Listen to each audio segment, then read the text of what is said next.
Ele apareceu como alguém corajoso, firme, com ideias que muita gente queria ouvir. E por isso mesmo, ganhou destaque rápido. Muitos passaram a ver Ibrahim Traoré como símbolo de resistência, como um líder diferente.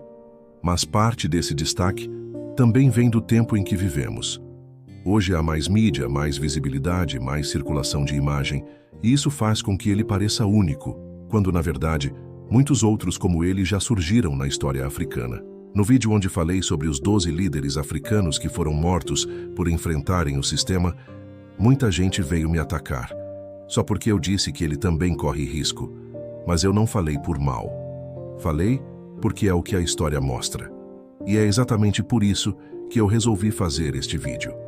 Hoje eu vou te mostrar, com base em lógica e nos fatos históricos, 7 grandes erros que Traoré pode estar cometendo, talvez sem perceber.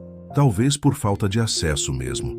Por mais estranho que pareça, muitos africanos, mesmo vivendo na África, nunca tiveram a chance de conhecer a verdadeira história do continente. E é importante entender uma coisa desde o começo. Ele não é o primeiro a tentar fazer o que está tentando agora. Já apareceram centenas como ele, com coragem, com inteligência, com visão. E a maioria foi silenciada. A diferença é que hoje temos mais mídia. Hoje, o mundo assiste em tempo real. Mas o sistema que derrubou os líderes do passado continua o mesmo. Então, se você quer entender de verdade por que esse caminho é perigoso e quais são os sinais de alerta, fica comigo até o fim. Se ainda não se inscreveu no canal, aproveita e faz isso agora para não perder essas análises. E se quiser conhecer mais a fundo a verdadeira história da África, meu livro está na descrição. Ele pode te ajudar a ver o que muita gente ainda não vê. O primeiro erro é viajar para fora do país em momentos delicados. Isso, que pode parecer uma simples agenda diplomática ou um gesto de projeção internacional, na verdade tem um peso muito maior quando se trata da história política africana. E, infelizmente, é um padrão que já custou caro demais para outros líderes no passado, e que Ibrahim Traoré parece repetir agora. Desde que assumiu o poder em Burkina Faso, Traoré tem participado de fóruns internacionais, encontros com aliados estratégicos e visitas a países parceiros. Tudo isso pode ter suas justificativas, claro.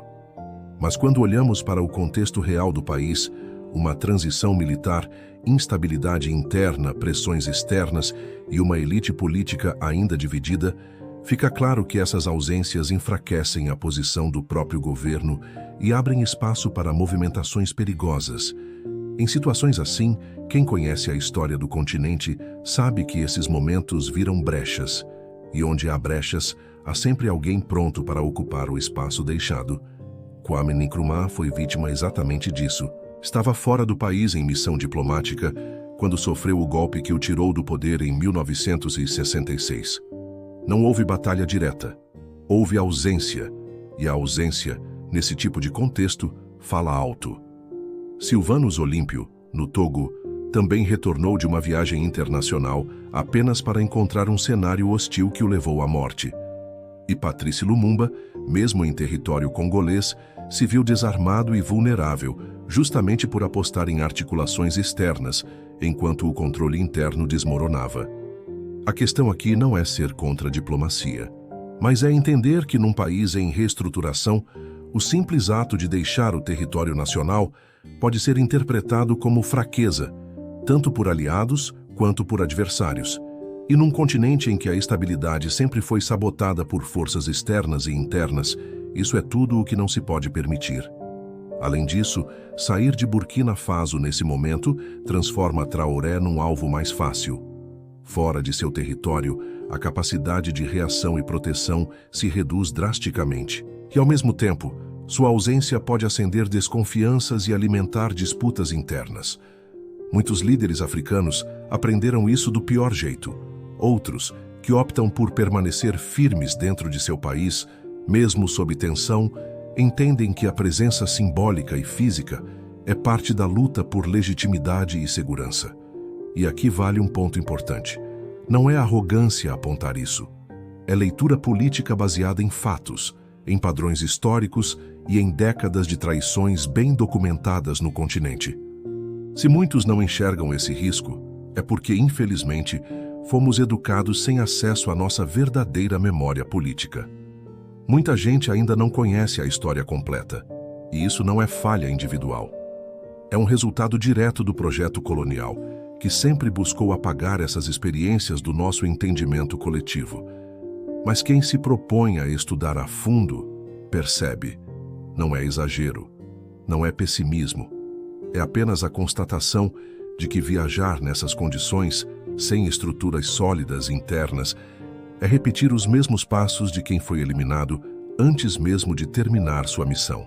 Outro erro grave que muitos líderes africanos cometem, e que também aparece na atuação de Ibrahim Traoré, é fazer alianças políticas ou militares com potências europeias ou com potências estrangeiras que têm interesses próprios na região. No caso atual, essa dinâmica fica ainda mais complicada, porque a Rússia, que aparece como uma alternativa à França, não é uma aliada confiável nem benevolente, e sua presença pode agravar ainda mais a instabilidade do país. Historicamente, potências externas que entram na África com a intenção de influenciar governos não chegam como parceiras desinteressadas. Sempre têm seus próprios objetivos geopolíticos, econômicos e estratégicos, e esses objetivos quase nunca coincidem com o desenvolvimento ou a soberania dos países africanos. A Rússia, especialmente sob o comando do presidente Vladimir Putin, tem demonstrado uma lógica clara: ampliar sua influência global por meio de alianças estratégicas, muitas vezes apoiando regimes autoritários ou instáveis que possam servir como pontos de apoio para seus interesses militares e econômicos. Quando Traoré ou qualquer outro líder africano escolhe esse tipo de aliado, está entrando numa espécie de jogo de soma zero. Você pode até ganhar apoio momentâneo, armas, dinheiro ou reconhecimento diplomático, mas está abrindo a porta para influências externas que podem se tornar uma camisa de força, limitando sua liberdade de ação no futuro. A Rússia não é uma potência neutra. Seu presidente tem uma trajetória marcada por decisões pragmáticas e muitas vezes duras, que priorizam a sobrevivência do Estado russo e sua expansão geopolítica acima de qualquer solidariedade internacional. Aliar-se a Moscou hoje, por exemplo, significa estar disposto a entrar numa disputa global que envolve interesses que vão muito além do contexto africano. Se a Rússia sentir que precisa proteger seus aliados ou seus investimentos no continente, isso pode levar a um envolvimento mais profundo, com custos humanos e políticos altos para o país anfitrião. A presença militar russa em países africanos já mostrou que, longe de trazer estabilidade, pode gerar conflitos ainda maiores, atrair a atenção de outras potências e aprofundar divisões internas. Além disso, mudar a dependência de uma potência estrangeira para outra, do antigo domínio francês para o apoio russo, não resolve a questão da soberania real.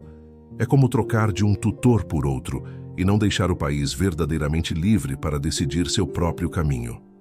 Essa estratégia pode até ser vista como uma tentativa de ruptura, mas na prática mantém o país preso a interesses externos que estão mais preocupados com sua própria influência do que com o bem-estar da população local. A lógica humana, neste caso, é simples. Confiar em um parceiro cuja história recente é marcada por ações autoritárias, intervenções militares e manipulações geopolíticas pode custar caro. E líderes africanos que ainda não aprenderam com essas lições podem estar pavimentando o caminho para mais instabilidade, desgaste interno e, no limite, a perda do próprio poder que tentam consolidar. Portanto, olhar para a história e para o caráter das potências com as quais se faz alianças é fundamental para entender que, por trás das promessas e dos discursos, existe sempre uma negociação de interesses, nem sempre alinhada com os melhores objetivos do povo africano. Outro erro fundamental é não fortalecer alianças sólidas com países africanos que possuem influência política, econômica ou militar na região. Muitas vezes, líderes como Ibrahim Traoré acabam isolando-se ou buscando parceiros fora do continente, ignorando o enorme potencial que a cooperação intra-africana pode oferecer para a estabilidade e a construção de um projeto autêntico de soberania. A história mostra que os vínculos regionais e continentais foram, desde os tempos da luta anticolonial, essenciais para resistir às pressões externas e construir blocos de poder capazes de garantir segurança e autonomia. Países como Nigéria, África do Sul, Quênia e até mesmo alguns vizinhos mais próximos de Burkina Faso sempre tiveram um papel decisivo em apoiar ou pressionar governos em momentos críticos.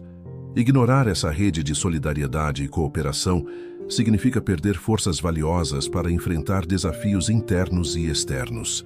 Além disso, essas alianças africanas tendem a estar mais alinhadas com os interesses reais dos povos do continente, pois partilham de contextos históricos, culturais e políticos semelhantes. Elas não vêm com o peso de interesses coloniais ou agendas geopolíticas distantes, o que torna a cooperação mais genuína e estratégica. Por outro lado, a ausência de parcerias sólidas dentro da África pode deixar o governo vulnerável, tanto a pressões externas quanto a disputas internas. Sem o respaldo dos vizinhos e de potências regionais, a margem de manobra para governar com segurança diminui bastante. Isso pode aumentar o risco de golpes, insurreições e até interferências estrangeiras disfarçadas de apoio. No caso de Traoré, essa falta de alianças locais se torna ainda mais crítica, porque ele enfrenta não só os desafios políticos internos de Burkina Faso, mas também a crescente influência de potências externas que se aproveitam desse isolamento para avançar seus próprios interesses. Fortalecer laços com países africanos fortes não é apenas uma questão estratégica, mas também um passo fundamental para resgatar a tradição de cooperação que já sustentou tantos movimentos de libertação e construção nacional no continente. Só assim é possível criar uma base sólida para enfrentar os desafios contemporâneos com mais autonomia e menos dependência. Outro erro grave é subestimar a importância do diálogo interno e da construção de consensos dentro do próprio país.